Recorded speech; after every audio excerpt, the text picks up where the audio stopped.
I'm sorry we're going over time. I welcome all of you that can. We'll continue for a few minutes and try to address some of the questions. We have quite a few questions from the audience. I think Alessandro and Eric have tried to respond to some of your questions via chat during the presentations. I'll try to go over a few and reminding you that there is a recording of this later. And if you have any questions that aren't addressed or you think of questions later, feel free to email us at meetup@guesty.com and we will try to address your questions by then.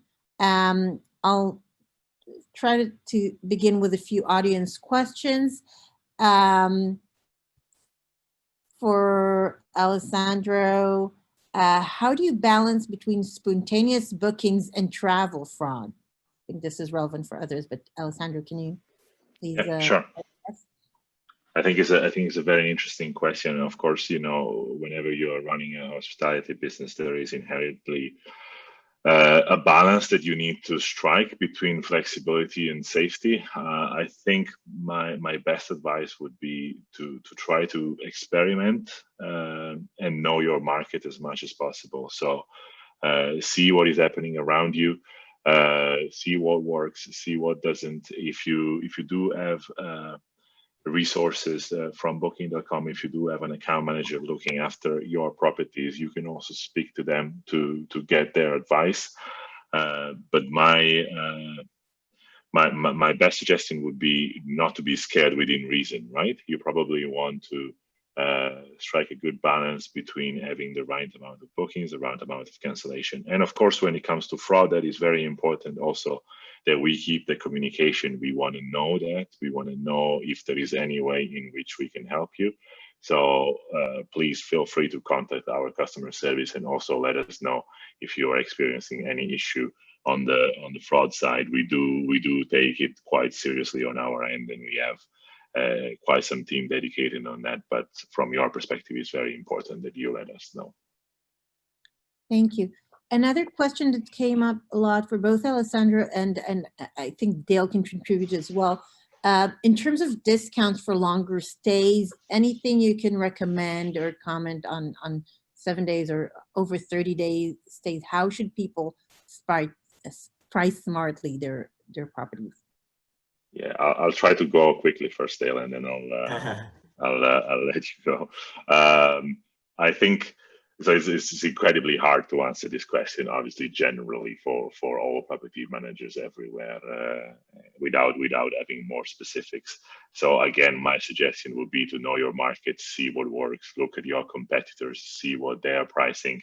And as with everything, just try to put yourself in your customer's shoes, right? Try to look at your properties as a customer would. So just do a very basic search in your location as a customer would, and just see what comes up, right? We have lots of properties on our platform, so that will allow you to very quickly compare yourself with others. And if you do that honestly, thinking like a customer, I'm sure you'll get some insights from there. Yeah, I think from a pricing point of view, from our point of view, the longer stays are not massively part of what we do day to day. My background on the residential side will be very much looking and seeing, you know, what's the daily rate on a short-term rental, looking at the longer let market in terms of the Rightmove, Zoopla type portals in the UK that are offering longer monthly stays, and trying to pitch it probably somewhere in the middle of those two markets, so that the guest is paying a reduced rate versus what they'll be paying on a daily rate, but they're probably getting a better service and a fuller service from a short-term rental operator than they would be a traditional letting agent, and are probably going to be willing to pay a premium on that over and above what they would pay just on a standard monthly rental that they've got to, you know, potentially furnish themselves, etc. So I think it's probably looking at those two markets and trying to hit the middle of the road of that, I would have thought. Thank you. Eric, a short question for you and also for the others.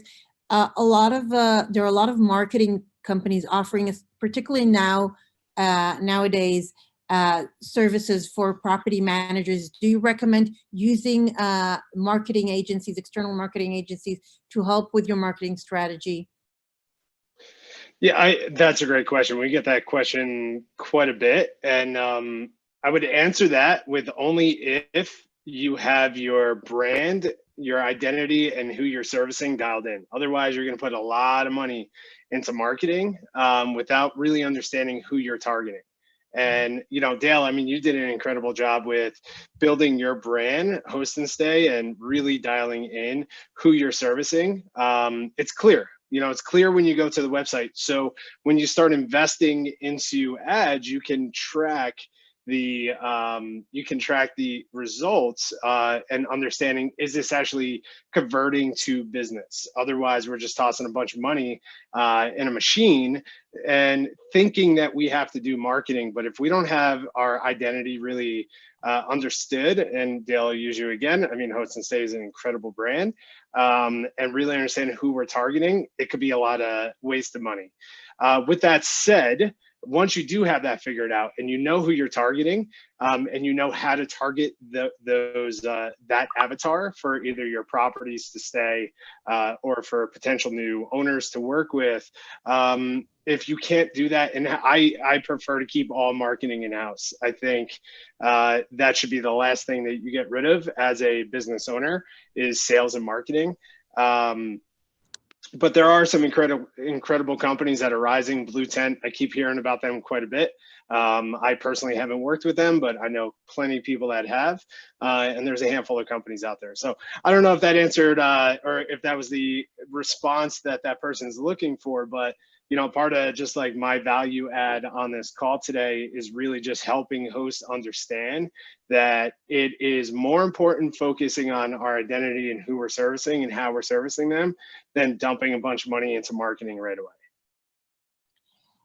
Great. Another question for Alessandro. Do you plan to offer hosts an opportunity to share your own content on listings on Booking.com? Yeah, assuming this refers to the possibility to basically write your own description like you can on other platform. It's an interesting question. Everything we do at Booking is based on an experiment. Therefore, and an experiment basically means that we do have tiny variations on our platforms live all the time, and then we will see which one of those variations perform best, and then we will go for that one. So based on that, so far we have not seen an indication that the content that is done, you know, individually is necessarily performing better than the content that we currently have. I'm not saying that we will never experiment in that decision, but we also know that it's very important for us, again, given that we have lots of different properties on our platform, to present all these different properties as consistently as possible while still highlighting the difference. And so far we have seen that the content that we use is the most successful one at achieving this. Thank you. And another question is semi-technical. How do you at Booking.com support automatic messaging system from various providers? Yes, so I did see that question before, and I didn't know the answer, so I tried messaging the team to get the answer during this call. So can you email the question to us? So, I think generally speaking, I believe we're actually working with Guesty on that automated messaging solution. So it is definitely very interesting for us to explore. But yes, maybe if we have more information, we can also share it later in the follow-up. Just to add from the Guesty perspective, Guesty is trying to really streamline and funnel all the automated messaging through Guesty. And if you have specific questions, feel free to email us at meetup@guesty.com, and we can explain how it's done if you are a Guesty user. One last question to all of you. If you can just highlight in a question, in a sentence, what do you think really differentiates between a property manager and a hospitality brand? What is the one thing you think our listeners should take away from this conversation? Dale, would you like to take it first? Yeah, well, probably steal a bit of Eric's here. I think it's back to you've got to know your audience, know what they want, and over deliver on it. Ultimately, I think that's the key from our point of view, and from a PMC perspective, that is for both the guest and for the owner as well. Both are critical from our point of view. Alessandro, do you want to give a recommendation?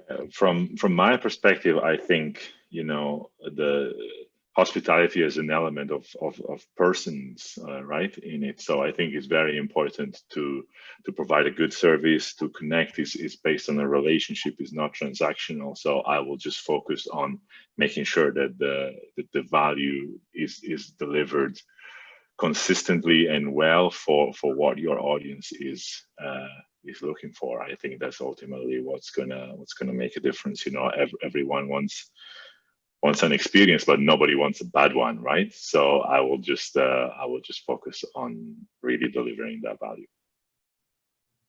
And Eric? Yeah, and I'm sure everyone's saying like, here it goes again. Yeah, at the end of the day, it's identity, right? I mean, again, look at the brands that are on this call right now. We know exactly what these brands do, who they service, and we know the brand promise that are behind, you know, everyone on this panel right now. So yes, you know, good customer service and a good experience is a must. That should just be a standard in our industry, you know. But the difference between a host and a hospitality brand is something that somebody can identify with, that can connect connect their experience with that company, right? They know when they were staying at a Lyric was my favorite brand out of the short-term rental space. Just understanding who the individuals were, who they were servicing, their properties, just everything behind it. You know the difference between a Lyric, a Sonder, and a Vacasa, right? You know the difference between these brands. And that's what really separates us, is the identity behind what we've created with our companies. So yeah. I'll stop there. I feel I've been preaching that for all day here, but yeah, please guys, the difference between host and hospitality brand is that identity that you're creating and who you're servicing. Great. Everyone, I feel that there are so many questions raised by the audience, a lot of engagement. Thank you so much for the insightful content that you provided us with. As I've mentioned, if there are questions that you still want to ask and didn't get an answer to, email us at meetup@guesty.com, and our panelists would love to help you and answer your questions. Thanks again, everyone, for participating today. We look forward to seeing you at our future events. Thank you so much, Dale, Alessandro, and Eric. It was wonderful to have you with us today. Thank you. Thank you. Likewise, it's been a pleasure. Great stuff.